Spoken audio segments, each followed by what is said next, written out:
Eksklüziv olarak Bol.az saytı için. Mənim gözlərimdə ölənlər çox olub, peşman olub geri dönənlər çox olub. Talihim üzmə gülməyib bircə dəfə, amma ki talihmə gülənlər çox olub. Yenə şükür Allahıma ki ac qalmamışam, boyuma aciz olduğumu almamışam. Kasıb yeşəlsəm də gözlərim tox olur, nəfsimi öfkənin malına salmamışam. Fələk xətrimə deydi hər saat mənim, bu dövranım keçməyibdir rahat mənim.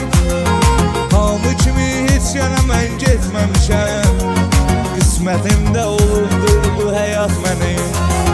Fələk xətrimə deydi hər saat mənim, bu dövranım keçməyibdir rahat mənim. Hamı kimi heç yana mən getməmişəm, qismətimdə olubdur bu həyat mənim.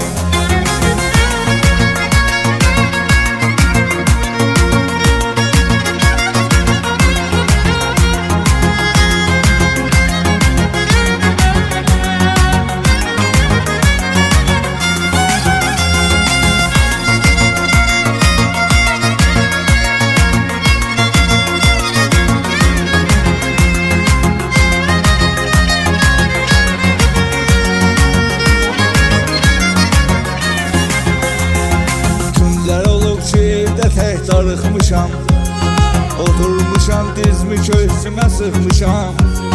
Dostlarım da hər tərəfdə keyfin alır, mənsə işləmişəm, ailəmə baxmışam.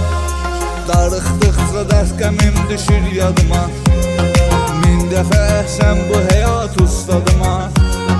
Mükəmməl almışam həyat dərsini mən, oxumamış alimdə deyirlər adıma.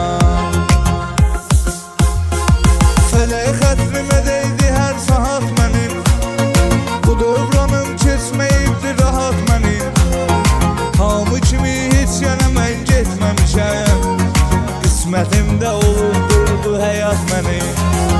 Fələk xətrimə deydi hər saat mənim, bu dövranım keçməyibdir rahat mənim.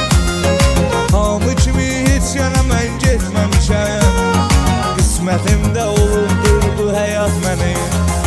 Fələk xətrimə deydi hər saat mənim, bu dövranım keçməyibdir rahat mənim. Hamı kimi heç yana mən getməmişəm, qismətimdə olubdur bu həyat mənim. Fələk xətrimə deydi hər